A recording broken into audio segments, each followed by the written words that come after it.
Bigfoot, a 50-year journey come full circle by Dr. Matthew A. Johnson. This is a reading of the book. I'm Willi Rose. We are on chapter 18 called Throwing in the Towel. In June of 2014, I almost threw in the towel and walked away from my Bigfoot research adventures. I really believed that I was on the cusp of blowing the lid off of the Bigfoot forest people phenomena. I thought I had most of it figured out. Then we experienced some events in the Southern Oregon habituation area, SOHA, that greatly overwhelmed and frustrated me. These events humbled me and showed me exactly how much I didn't know. I wasn't sure if I wanted to take the next step in my research. Was it going to take me another 15 years to arrive at the next level of insight and knowledge? If it wasn't for many nights of pillow talk with Cynthia, I would have thrown in the towel and walked away from it all. I would have taken up something more mundane and boring like golfing or deep sea fishing. Please allow me to back up and explain to you exactly what happened during those 4 eventful nights in Soha. In early May of 2014, I was contacted by Adam Davies. He asked to spend 4 nights with me in Soha. He's a British gentleman and an author, world-renowned cryptozoologist, adventurer, and tracker. He has participated in numerous documentaries for Monster Quest, National Geographic, and has been on the Finding Bigfoot TV show. I was excited to have someone with such a well-known reputation to accompany me in my research area. Talk about incredible validation of my research methods and results by someone whose reputation for telling the truth is impeccable. My response? Heck yes, Adam, you can come to Soha with me.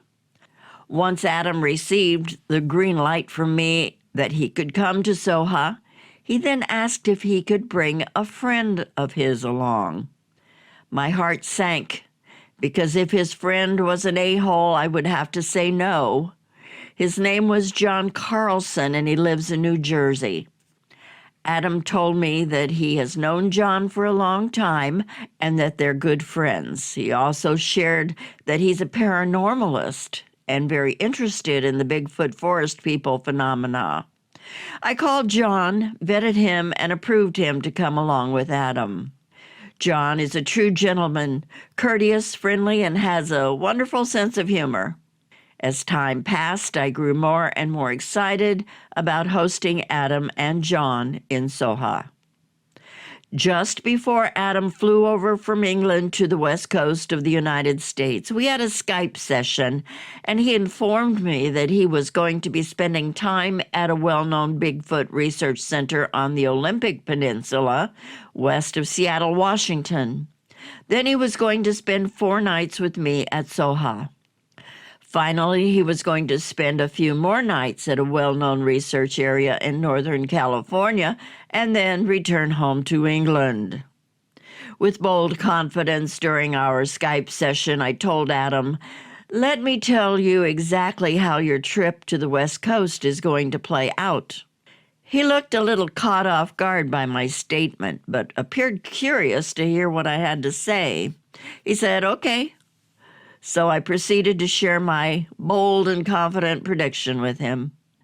I said, "Well, Adam, you're going to arrive to the location on the Olympic Peninsula and be blown away by the beauty of the area. You're going to meet and brush elbows with a who's who in Bigfooting, enjoy good food and drinks, and spend time swapping Bigfoot stories with really nice people. Then you're going to hike up a mountain with way too many people in an area infested with trail cams everywhere, which act as a squatch repellent, and in the end you will experience very little, if any, Bigfoot activity at all, because that's not how you're supposed to go about Bigfooting. However, the good news is that you're going to enjoy the scenery, the food, the drinks, and the people because it's a very nice Bigfoot social club. I know what I'm talking about, Adam, because I've been there before. You're going to have lots of fun, but you're not going to experience anything significant regarding the Bigfoot phenomena. I continued to share my bold and confident prediction with Adam by saying, then you're going to come to Soha with me, spend 4 nights, and have your freaking mind blown to smithereens. Afterwards, you're going to travel to Northern California and enjoy the scenery, the food, the drinks, and the friendly people. However, just like on the Olympic Peninsula, you're not going to experience anything significant regarding the Bigfoot phenomena because likewise, they're going about their research in the wrong manner. Nevertheless, you're going to have a fun time with them. Oh, and you're also going to be spending your time in Northern California processing what you experienced with me in Soha. After I was done sharing my bold and confident prediction with Adam, silence filled the air for a moment, followed by Adam's nervous laughter. I'm sure he was thinking, what am I getting myself into with this Dr. Johnson guy? He then spoke up in his British accent and gentlemanly manner and said, well, I look forward to experiencing everything that the West Coast has to offer regarding the Bigfoot phenomena. That was a very polite and neutral response.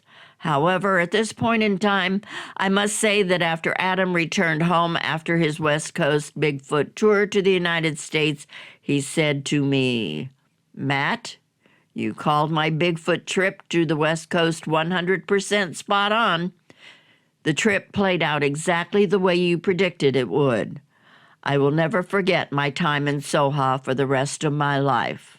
So, would you like to know what happened up on the mountain in Soha in June of 2014? Okay, before I begin, I'm going to warn you that it's going to sound very out of this world and bizarre. It may cause you to question the sanity of the author of this book, me. However, I would like to remind you that 3 adult men who were not drinking or using any drugs witnessed the events that took place in Soha. The events were also witnessed by my son Grady, who was 7 years old at the time. He still remembers this unique trip to Soha to this very day.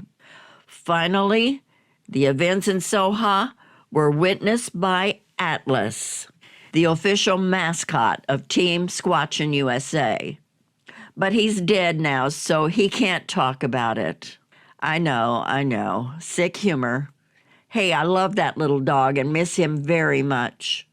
My point is that even Atlas saw what the 4 of us humans saw, and he was responding to the events too in his little 7-pound toy fox terrier way. He cocked his head, perked up his ears, growled, and looked in the same direction that we were looking at when the events were playing out.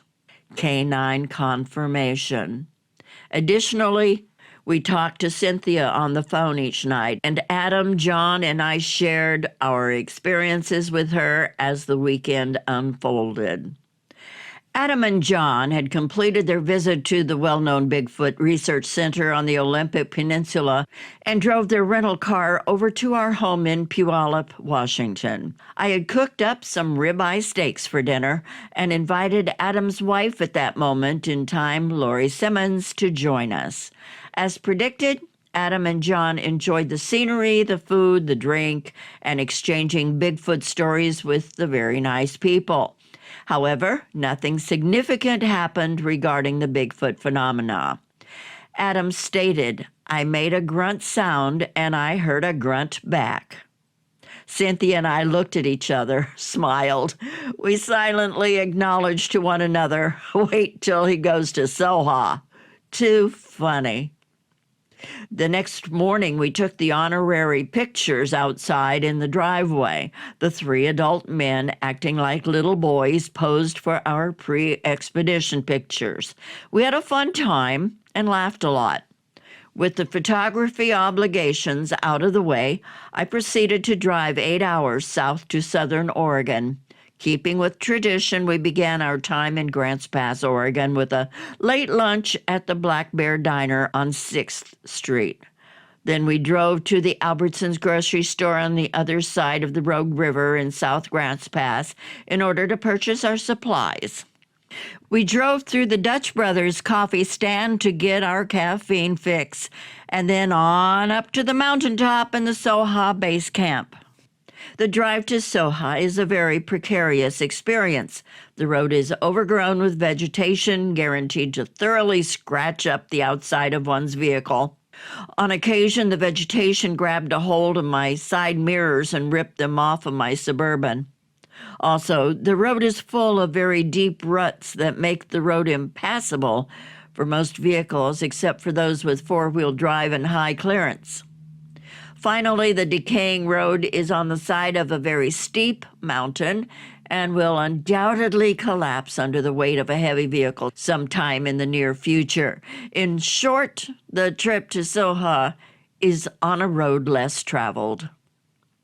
When we arrived at the Soha base camp, we unpacked and set up. Once again, as I always do with all of my guests, I reminded them of the strict protocol that we were all to follow in Soha. Once again, as usual, my new guests respectfully rolled their eyes and agreed to comply with my established protocol. I gave them a tour of the surrounding area and then allowed them to explore on their own. I reminded them that they were being watched. Not by me. The local Bigfoot Forest People family was watching them. I'm sure that Adam and John thought I was off my rocker. I didn't care because I knew that I would be proven right. All I had to do was give it time. I mean, think about it for a moment, please. Do you actually think that I would bring 40-plus eyewitnesses to Soha over a 10-year period of time so they could all tell the world that I was a liar and a hoaxer? Do you really think I would bring someone of Adam Davies' caliber up to Soha to bust me as a hoaxer? No, just the opposite was true. I brought everyone up to Soha over the years because I was confident regarding my habituation research methods and subsequent results. I brought everyone up knowing that they would have no other choice but to tell the truth, that what I said that I had going on in Soha was actually really happening in Soha. To think otherwise about me and my motives for bringing others is totally ludicrous. On our first 4 nights in Soha, we placed the gifting bowls outside of the base camp in the established gifting area, about 150 feet away. The sun set, and we were sitting in the pitch dark of night in the middle of the Soha base camp, facing the 12 o'clock position on the perimeter. Facing this direction also allowed us to see the 9 o'clock position to our left, as well as the 3 o'clock position to our right. We hadn't been sitting in the dark any longer than an hour when a very loud grunt came from the 11 o'clock position on the perimeter. Adam nearly fell over backwards in his chair. He couldn't believe what he had just heard. John was also very impressed by the Bigfoot Forest People vocal. Please keep in mind that at this point in my research, I was recording every night for 8 to 12 hours with my bionic ear parabolic microphone dish and Sony digital recorder.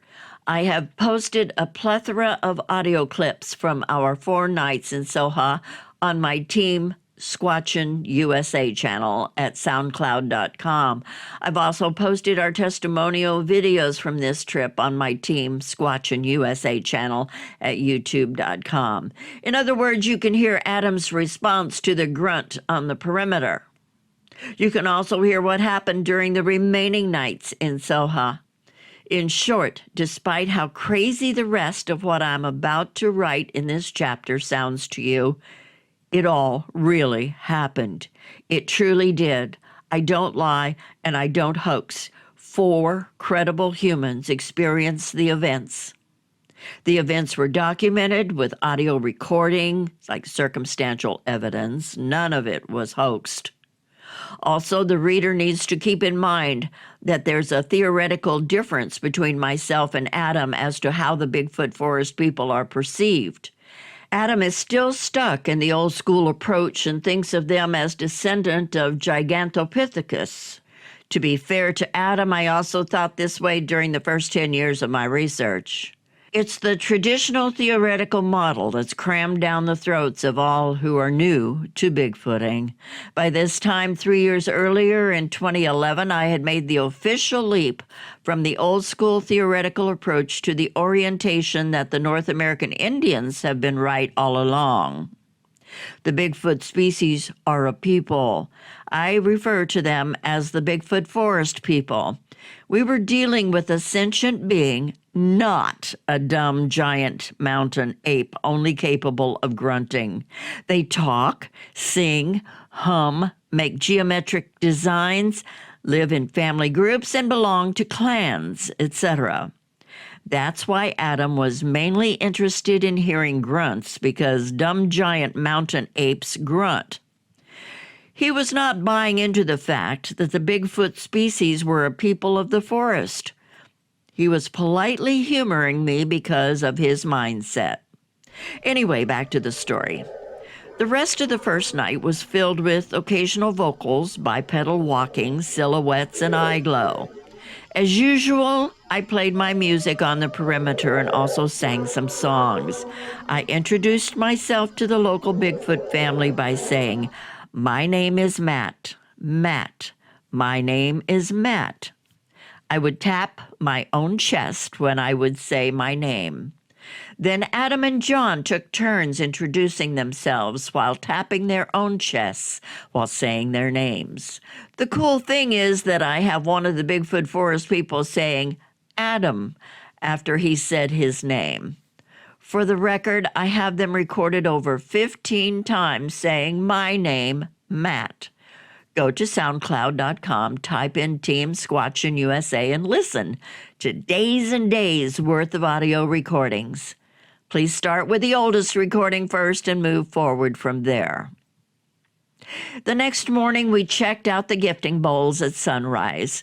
You can see the results on YouTube.com. Afterwards, as I normally do, I drove my guests off the mountain for the day, and we did some sightseeing. I took them to the Redwood Forest in Northern California. I took them to the Stout Grove, to be specific. All of my guests enjoy going there and viewing the majesty of some of the oldest, tallest, and biggest trees on the planet Earth.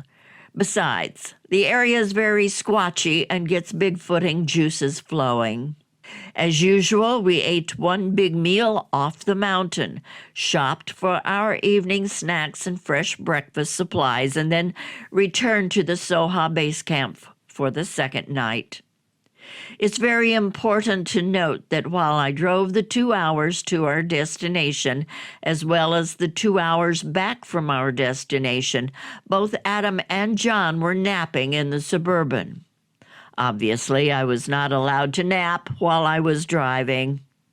During our second night at the Soha Base Camp, we placed the gifting bowls in the gifting area just before the sun set. Then, once again, we sat in our camping chairs in the middle of the base camp in the pitch dark of night. As always, we had lots of Bigfoot activity on the perimeter of the Soha Base Camp. I played my music, sang songs, whistled tunes, and we introduced ourselves by name while tapping our own chest. Surprisingly, Adam stood up and sang some songs too. That was very cool to see. On a personal side note, it was nice to see both Adam and John relax a little more during their second night at Soha. I believe that they were caught off guard by the level of Bigfoot forest people activity in Soha and were somewhat nervous as a result. I believe that they were expecting more of the same regarding what they experienced in the Olympic Peninsula, i.e., not much at all. As we went to bed on our cots, sleeping out in the open underneath the stars, John asked me if I had just turned on a flashlight. You can hear this audio clip at SoundCloud.com. I responded, no. He went on to describe that a light flashed off at the top of the trees in front of us, and he was wondering if I had turned on a flashlight. Well, I hadn't turned on a flashlight. However, after having been up in Soha for 8 years at that point in time, I had noticed the light flashing on the tops of the trees at the 12 o'clock position in Soha on numerous occasions. At first, I thought it was the headlights of a vehicle driving up to camp on the road at the 6 o'clock position, but there was never a vehicle driving into camp.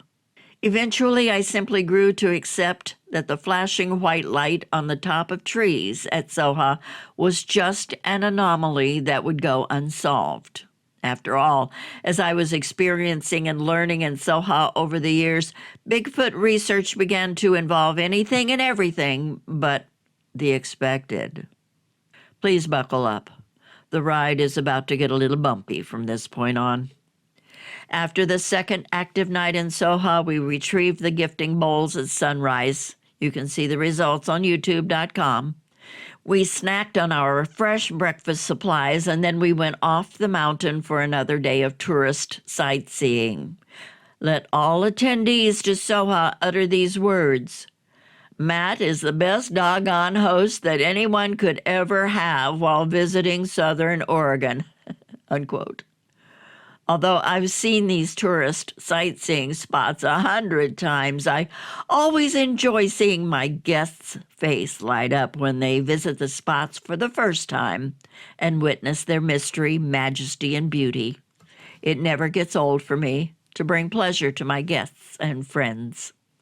By the way, if you're getting frustrated with me because I'm continually referring you to my Team Squatchin' USA YouTube channel or my SoundCloud.com channel rather than writing about all the details in this chapter, I'm doing it for two reasons. One, this book is probably going to be 400 or more pages long. If I wrote about all of the details, it would probably be closer to 800 pages long. You and I both know that it's going to be a challenge for you to finish a 400-plus page book, let alone a 500-page book. And two, believe it or not, it will make everything more believable for you if you actually watch it with your own eyes and listen to it with your own ears. In short, the videos and audio recordings back up and support what I'm writing about in this book.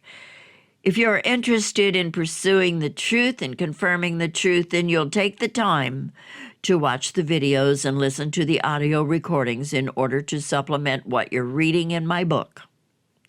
As weird as things are about to get in this chapter, the events that occurred in Soha during June of 2014 are nothing compared to the other events I'm going to write about later on in this book. If I can help you to believe what I'm saying is true now by suggesting that you supplement your reading my book with youtube.com videos and soundcloud.com audio files, then you're more likely to believe me later when the story becomes even crazier than it's about to get. In other words, if I'm telling you the truth now, why would I turn around and lie about things later? What's the point in lying? Exactly my point. I have no reason to lie.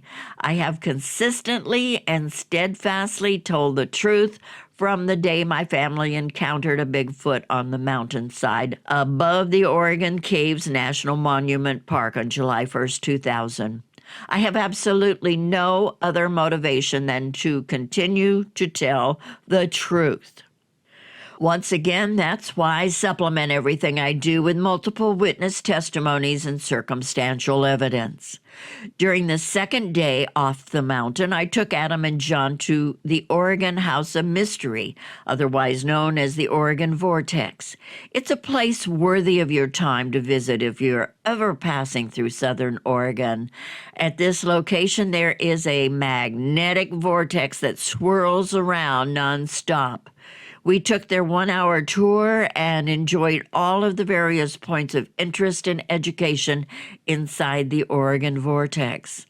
On a personal side note, I would encourage you to visit the Montana Vortex in Columbia Falls, Montana. My friend and fellow Bigfoot Forest People researcher, John Hauser, owns it. Cynthia and I visited the Montana Vortex during the summer of 2016 and visited with Joe and Tammy. They're a sweet couple. Also, we obtained a cool picture of a Bigfoot forest person after hearing a whoop. We also obtained some cool pictures of some orbs, too. But I digress. Back to the Oregon House of Mystery. In a nutshell, the location where the Oregon House of Mystery stands today was discovered over 150 years ago by the local Indians when they realized that animals were avoiding the area, especially large mammals such as horses, elk, bear, and deer. Eventually, the white man came along and homesteaded on the property and eventually built an assayer's office there. Why did they put an assayer's office smack dab in the middle of the electromagnetic vortex? Well, they realized that both people and gold weighed less inside the vortex than it did outside the vortex. Therefore, they were able to rip off the miners by paying them less money inside the vortex. Then they would take the gold outside the vortex and sell it and make a better profit. God bless America. Anyway, the point is that the magnetic vortex is real, and they have lots of educational stations set up on the property to demonstrate the various effects caused by the magnetic field. It's an amazing place to visit. After we were done visiting the Oregon House of Mystery, I drove Adam and John to visit the Crater Lake National Park. Once again, they were able to nap while I was driving the Suburban. It was a beautiful day, and the water inside the crater was bluer than blue.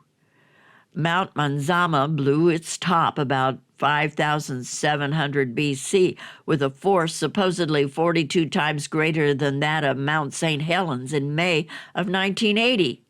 Mount Manzama lost a mile of its elevation after the explosion, and rocks landed as far away as California, Nevada, Arizona, Utah, and New Mexico. Although the destruction in the area was beyond horrific at the time, it is dead-drop gorgeous there today. We sat on the back porch of the Crater Lake Lodge, put our feet up, and sipped on a beer while taking in the view of the lake. Crater Lake is a must-see tourist spot if you ever visit Southern Oregon. After we were done with our visit to Crater Lake, I drove Adam and John from there to Miguel's Guadalajara restaurant on the Rogue River in Shady Cove, Oregon. Guess what they were doing while I was driving the Suburban? Yeah, you got it. They were napping while I was driving. Why do I keep pointing that out? Well, you'll eventually understand as you continue to read. We enjoyed a nice Mexican dinner while setting out on the deck overlooking the Rogue River. When we finished eating, I drove us back to Albertson's grocery store in Grants Pass, Oregon.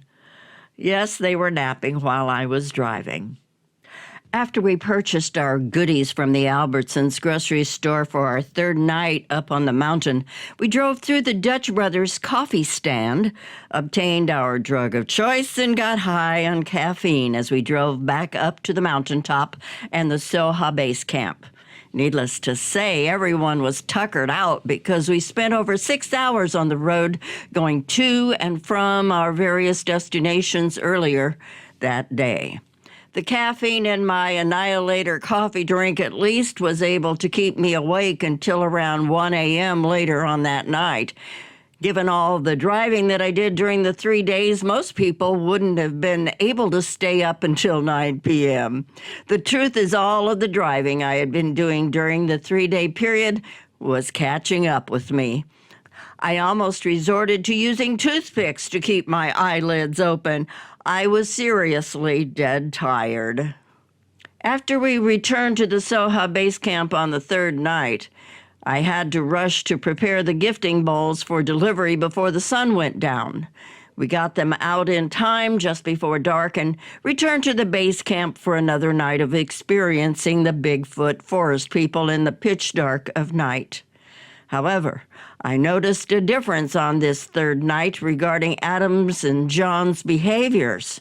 Instead of spending most of their time in their chairs in the middle of the base camp, they appeared to be spending more and more time on the other side of the parked Suburban, around 5 o'clock and 6 o'clock positions on the perimeter. While I was continuing to implement my habituation research methods with the Bigfoot Forest people, playing music and interacting along the perimeter from the 9 o'clock position to the 12 o'clock position and on over to the 3 o'clock position, I noticed that Adam and John were nowhere to be found anywhere near me. Instead, they were spending an inordinate amount of time away from all of the activity on the perimeter. To be honest, they were coming across to me as being overwhelmed by all of the Bigfoot Forest people activity, and they wanted a break from it all. They spent their time on the other side of the Suburban, laughing, talking, and smoking backwoods cigars. Occasionally, I went back their way and invited them to return to where all of the activity was, but they preferred to stay put right where they were. I thought it was a bit odd, but I wasn't going to be rude and insist on them returning to the center of the base camp.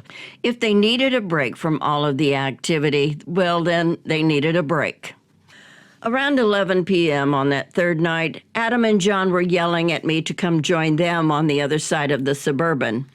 Well, to be honest, I was frustrated that they weren't spending time with me on my side of the Suburban. I had major Bigfoot Forest people activity going on, and I wanted them to experience it. Again, they yelled at me to join them. I told them to come join me. Finally, they demanded that I come over to where they were immediately. So I walked around the back end of the Suburban, and my jaw dropped and hit the ground. At the 6 o'clock position on the perimeter on the road that we have to drive up on in order to reach the Soha base camp was a portal that was wide open over a very large mud puddle. I couldn't believe what I was seeing. It looked similar to the portals that they showed in the sci-fi TV series Stargate.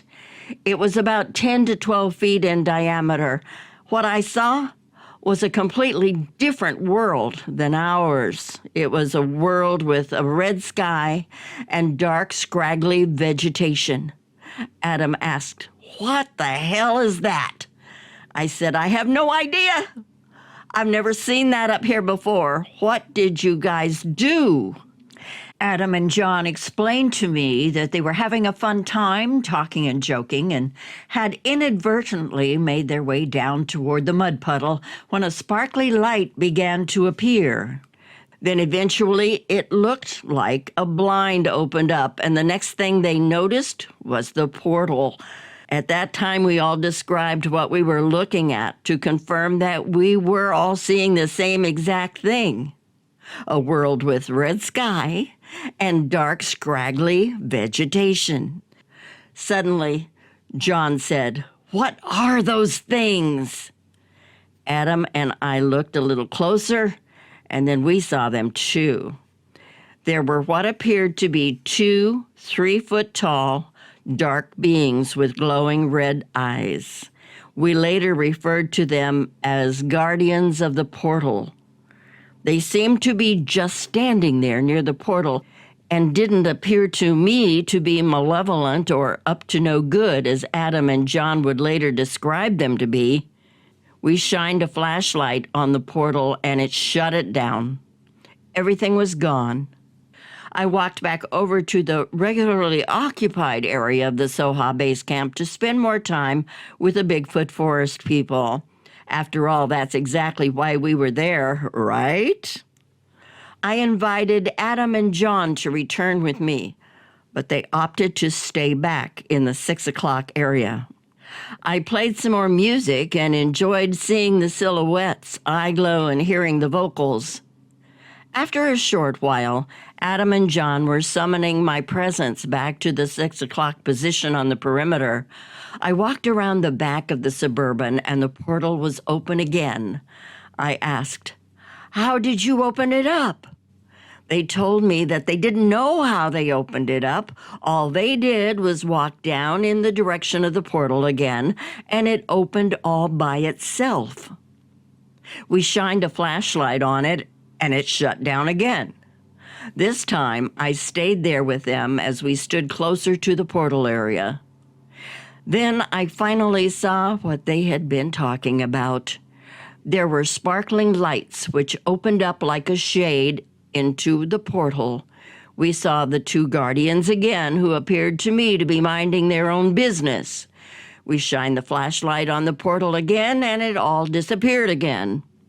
I walked back to spend more time with the Bigfoot Forest people on the perimeter, while Adam and John remained down by the portal area. Eventually, they made their way back to me in a panic, letting me know that the guardians had rushed them. I asked if the guardians had actually touched them, and they told me no. They informed me that they had shined the flashlight on the portal and shut it down again. By this time, I was majorly frustrated and pissed. I wasn't scared. Instead, I was pissed. This portal thingamajig and the guardians were raining on my parade. I had brought Adam and John to Soha in order to experience the Bigfoot Forest people. We were enjoying a lot of activity on the perimeter, and all of a sudden, this portal is distracting my guests from the reason we were all there.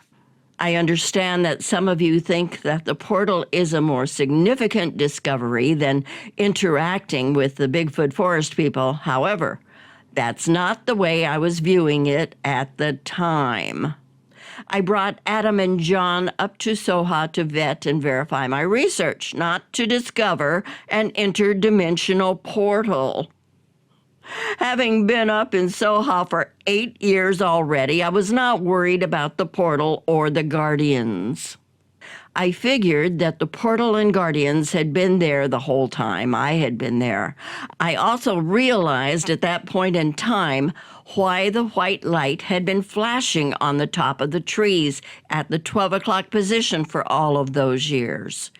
It wasn't headlights from a vehicle driving up the road.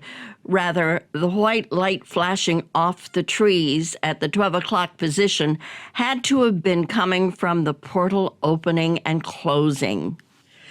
In conclusion, I knew that for 8 straight years, I never woke up dead in Soha. I knew that we were safe, but I had to do something to calm both Adam and John down. Therefore, I grabbed my .44 Magnum handgun and walked past Adam and John and down to the portal area. They asked where I was going, and I told them that I was taking care of business. I walked right up to the mud puddle where the portal was opening up. I was also carrying a flashlight with me, too. In the name of Jesus and Maggie, the nickname for my handgun, I commanded the guardians to go away and leave us alone. I told them if I saw them again that I was going to stick my gun down their throats and blow their heads off. I walked back up to Adam and John, past them, and returned to the main area of the base camp. They followed me there. I told them how to shoot the gun, left it for them, and then I told them that I had to go to bed. As previously stated, I was seriously dead tired and needed my sleep.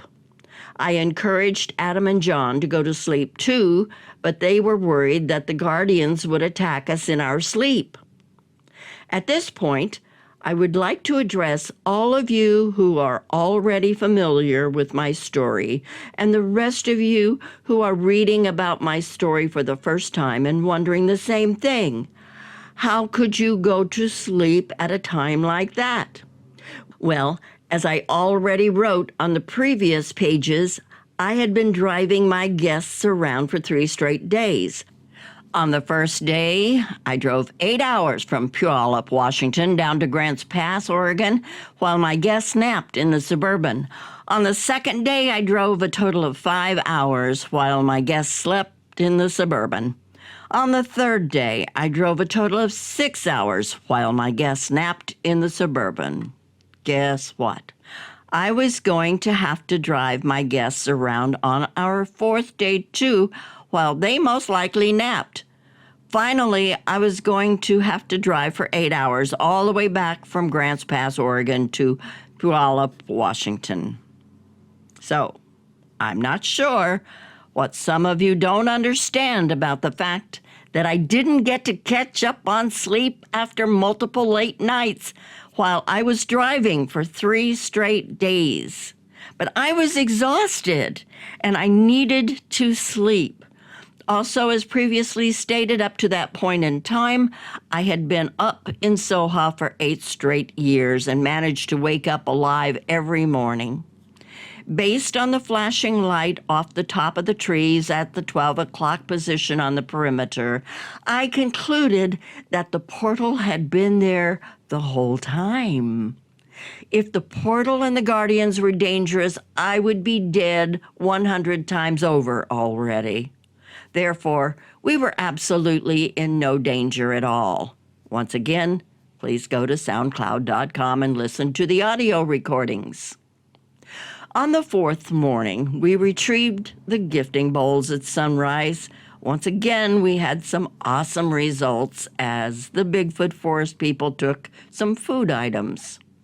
Please watch the YouTube videos. More importantly, Adam and John were dead tired because they stayed awake for the whole night until the sun started to rise. Although they were amazed that I was able to sleep through the rest of the night, I was equally amazed that they chose to stay up rather than go to bed. However, to be fair to Adam and John, they didn't have 8 years of research experience in Soha to draw from to form a rational conclusion that we were not in danger. Instead, they chose to interpret a bluff charge from the guardians as a nefarious attempt to take their lives. Adam seriously thought he was going to die that night. In my mind, he was overkilling the situation. Yes, pun intended. On the 4th day, we eventually went off the mountain after Adam and John were able to catch up on some of their lost sleep. We picked up Grady and went to the Hellgate jet boat excursion trip down the Rogue River. We chose the dinner cruise and enjoyed a great meal and drink at the rustic lodge down the river. It was a beautiful day off the mountain, an awesome and fun boat ride, and appeared to help distract both Adam and John from what they had experienced the previous night. When we were done with our boat ride, we headed back up to the top of the mountain and to the Soha base camp. While driving up to the top, Adam and John asked me if I thought the portal and the guardians were going to be present again. I told them that I had no idea.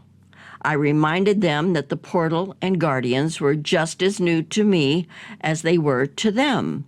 Finally, I encouraged them to join me in the center of the base camp and focus on our Bigfoot Forest people friends.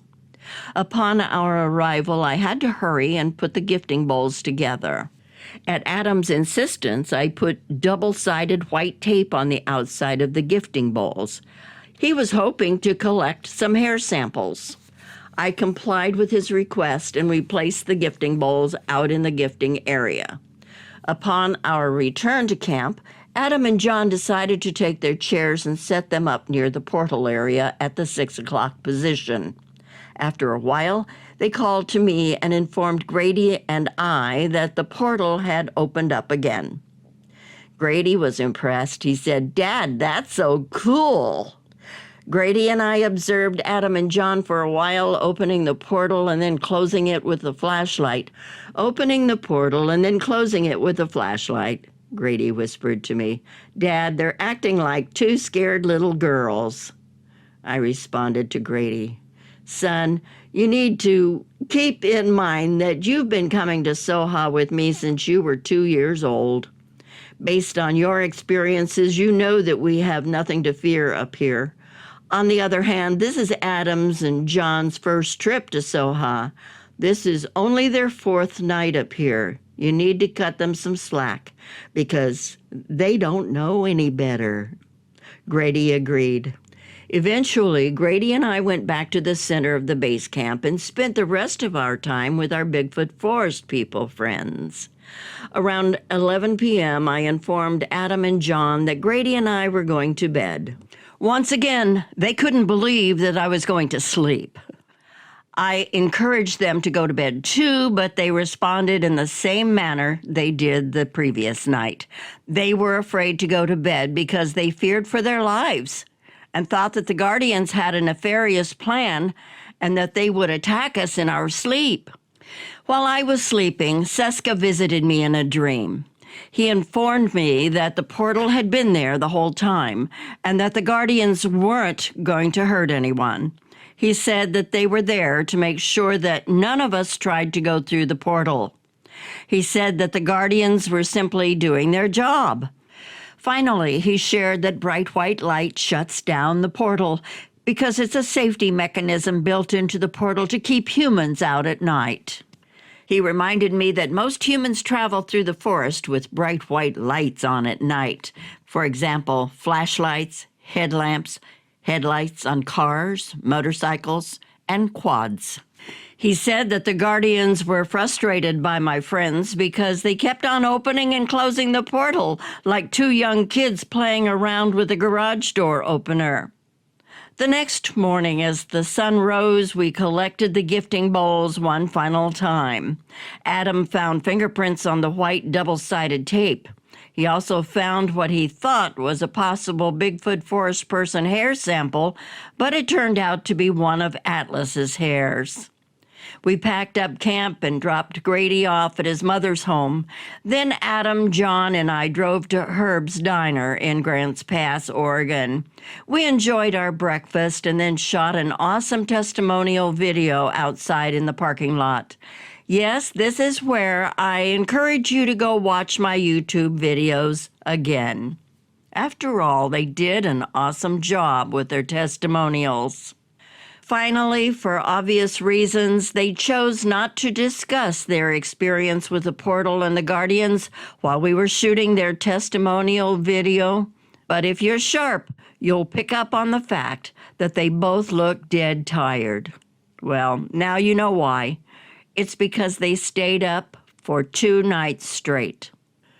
At the beginning of our 8-hour drive from Grants Pass, Oregon, back to Puyallup, Washington, Adam said, "I can't believe that I shushed a Bigfoot at the 8 o'clock position on the perimeter so I could do battle with the Guardians of an interdimensional portal. I didn't sign up for this sci-fi adventure." Also, before he fell asleep, Adam said to me, "From now on, Matt, if you tell me that you've discovered a pink unicorn at Soha, I will believe you." We all laughed because it turned out to be a very crazy adventure, much more than anyone had bargained for. Afterwards, like I had mentioned at the beginning of this chapter, Adam told me that I called his West Coast experience 100% spot on. Nothing happened up north in the Olympic Peninsula, and nothing happened in Northern California. All the action took place in Soha, and his mind was blown as I had boldly and confidently predicted. I hadn't realized my mind would also be blown yet again during this weekend. Afterwards, I continued to go back to Soha for 1 or 2 weekends per month. Every time I was there, I would always go down to the portal area to see if I could open it up. Nothing would happen. 3 months later, in September of 2014, I actually saw a Bigfoot Forest person walk out of the portal and immediately step off the road and into the woods. The portal opened and closed rather quickly. In spite of the fact that I had a visual confirmation that the portal was still there, I was unable to open it up. During the time shortly after the portal experience with Adam and John, I almost threw in the towel. I was frustrated by the fact that the whole equation of the portal was thrown into the mix. What the heck was I supposed to do with that? How in the world was I going to crack the mystery of the Bigfoot forest people phenomena with this crazy portal addition to the proverbial puzzle? Fortunately, Cynthia kept me anchored to the ground as well as motivated to figure out what was going on. In April of 2015, we were about to host our first ever Team Squatchin' USA Bigfoot Forest People Conference. Although it was 10 months after the portal incident, Adam had yet to speak up publicly about it. His silence bothered me for two reasons. One, a true man of science does not withhold important data from others based on fear of ridicule. Rather, like Galileo, a true man of science is willing to speak up and tell the truth regardless of who it may upset. The withholding of the portal information as it was related to the Bigfoot forest people phenomena was not helping everyone else to solve the mystery. Also, number two, I was concerned about his emotional well-being. I knew that the portal and guardian experience had traumatized him and that it wasn't good for him to stuff it all inside. Rather, the best way to deal with such experiences is to talk about it and normalize it. I went through a similar experience with my encounter above the Oregon caves when I saw the Bigfoot uncloak and then cloak again. I didn't talk with anyone about it for 10 years, and I didn't start feeling better until I finally told Cynthia and Tom Powell. As a licensed clinical psychologist, I know that talking about traumatic encounters is the key to becoming free from the emotionally paralyzing effects of traumatic encounters. Therefore, at my conference near the end of April in 2015, I released information about the portal and guardians in Soha. Boy, did the poop hit the fan in Bigfootdom. That revelation shot around Bigfootdom like a bolt of lightning. The responses from the Bigfoot community varied from "that's awesome" to "you're freaking crazy."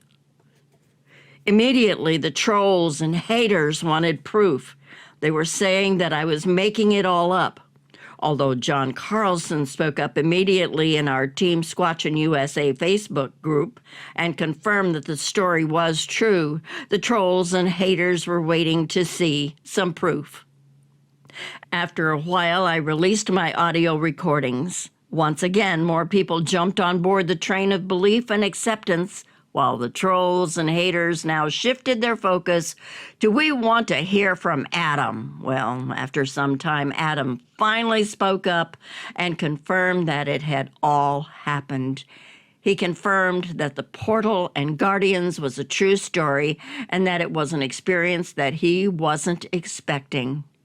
He shared that he feared for his life during the last 2 nights in Soha. Once again, more people were convinced, and several people who were mocking me ended up apologizing to me. Just a public service reminder: I don't lie, and I don't hoax. If I said something happened, guess what? It happened. Don't ever doubt my veracity. Now, although both Adam and John came out publicly during an interview and confirmed that I most definitely had Bigfoot forest people activity going on at Soha, and that the portal incident accompanied by the guardians truly did happen, that's where we parted our ways. You see, they chose to interpret the portal and guardians differently than I did. In a nutshell, because John had an experience in his youth with what he believes to be some demonic beings, they chose to interpret the guardians as being demonic beings also. I.e., I strongly believe that John's past experience skewed his perception of his present experience. Adam, who had no paranormal background at all, chose to jump on John's bandwagon. Together, they concluded that the guardians were demonic beings guarding the gateway to hell. They chose to interpret their experience in Soha as 2 separate events simultaneously occurring. Number 1, Bigfoot forest people activity, and 2, demons guarding the gateway to hell. At this point in time, I have to ask you, How lucky am I? I mean, think about it. How lucky am I to have two very different events going on in the same area at the same time? Heck, I should go buy some lottery tickets, don't you think? You see, in the minds of Adam and John, they chose to dichotomize their experience. They chose to separate the two events. That's not uncommon when someone is majorly stressed out by a traumatic situation. In short, it's our psyche's way of helping us to handle a traumatic event in a way that we can process it and live with it. The only problem with Adam's and John's conclusion is that they're completely ignoring three very important pieces of data. 1. Seska visited me in a dream and told me who the guardians were and that we were safe. 2, I saw a Bigfoot forest person walk out of the portal 3 months later in September of 2014. And 3, 1 year later in June of 2015, I finally figured out how to reopen the portal, and Satan didn't take all of us to hell. You're responding, what? You figured out how to reopen the portal? My answer is a solid and unequivocal yes. You need to remember that I'm a licensed clinical psychologist. It's my job to engage in problem solving. That's what I do for a living. I collect various pieces of information, put the puzzle together, and help my clients to understand the problems that they're facing and how to overcome them. I simply applied my same problem-solving skills to the portal issue. What I eventually figured out was that before the portal opened up on the third evening in June of 2014, I took both Adam and John to the Oregon House of Mystery. We spent an hour inside the electromagnetic vortex. I concluded that we must have brought some residual electromagnetic juju back with us on our bodies that functioned as a key to unlock the portal. Therefore, based on this hypothesis, I conducted an experiment with a small group of people who I brought to Soha in June of 2015. With their permission and without telling them what I was up to, I took my friends to the Oregon House of Mystery. Likewise, we spent an hour inside the electromagnetic vortex. When we came back to Soha and the sun had set and darkness filled the night, I asked my friends to accompany me down to the portal area. Guess what? The portal opened up. However, this time it did not open up to a world with red sky and dark, scraggly vegetation. Instead, the portal opened up to a dimension of energy and light. As we stood there, we were all seeing the same sparkling lights along with the fog of light that was emanating from the portal area. The fog of light was similar to the fog of light I saw emanating from the feet of the two beings of light in November of 2013 while Michael Beers and Gunnar Monson were up in Soha with me. But this time the fog of light was up in the air as high as 12 feet and extended up the road on both sides of us. Also, this fog of light was faint and dim rather than bright. For the record, there was no real fog in the area that night. Matter of fact, the wind was blowing, yet the fog of light was not moving. Why? Because the wind can't blow light around. The wind can move misty fog, but the wind can't move light that appears to be fog. There's a major difference. During June, July, August, and September of 2015, I was able to reopen the portal with a total of 10 witnesses viewing the event. Once again, if I did it all by myself and reported the results to the world, it would be very easy and wise to blow me off. However, when I am able to replicate reopening the portal with multiple witnesses present, it's not so easy to blow off my results. We also conducted 2 additional experiments related to the portal. 1. Some of us went to the Oregon House of Mystery and spent an hour inside the electromagnetic vortex. The fourth individual, Shelley Mower, did not go to the Oregon House of Mystery. That night, we sent Shelley to go stand down by the portal area. She bravely did so all by herself for about 30 minutes and nothing happened. Then we called her back up to the base camp while the three of us went down to the portal and managed to open it up. While Shelley was standing alone by herself in the base camp, she was experiencing Bigfoot Forest People activity around the perimeter. Eventually, we called Shelley back down to the portal area again. We wanted to see if A, Shelley could see what we could see. If yes, then the electromagnetic energy simply functioned as a key to unlock the portal. On the other hand, if Shelley couldn't see what we were seeing, then B, the electromagnetic energy functioned as a key to unlock our perceptions and create the ability to see the portal. Well, it turned out that Shelley could see what we could see. Therefore, the electromagnetic energy at the Oregon House of Mystery functioned as a key to unlock the portal. The second experiment that we conducted with the portal was after going to the Oregon House of Mystery and spending an hour in the electromagnetic vortex, we were able to reopen the portal in Soha. Then the next day, we went swimming in the Illinois River. Later, during our second night after swimming in the river, we were unable to reopen the portal. In short, swimming in the river apparently washed off the residual electromagnetic juju from our bodies.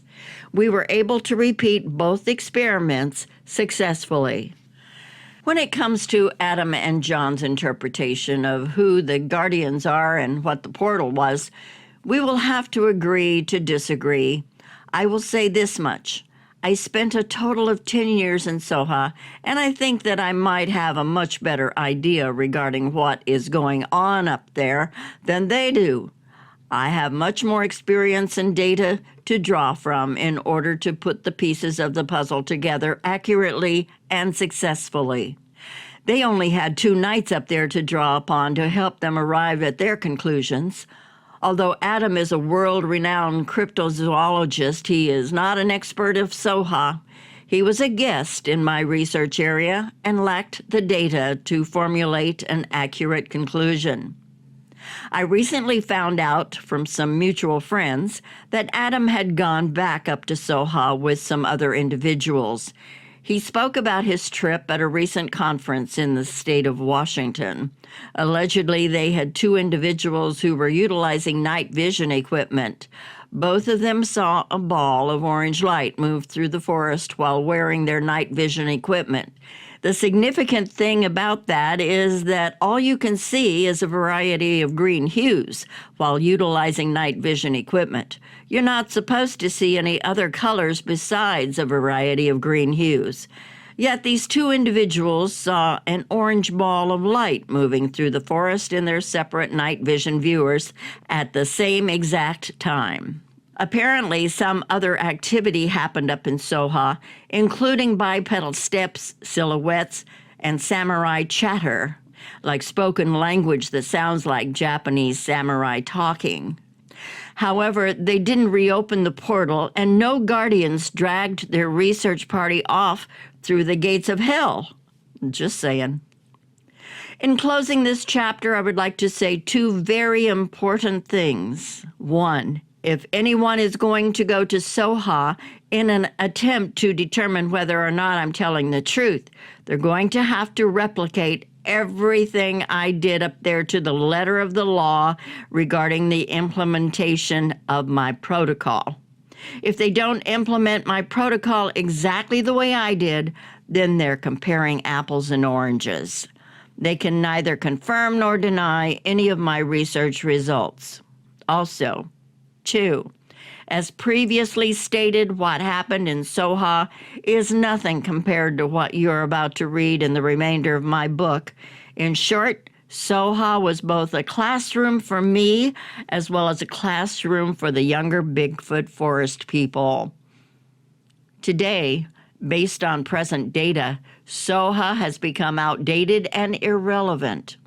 Bigger and better events have occurred since June of 2014.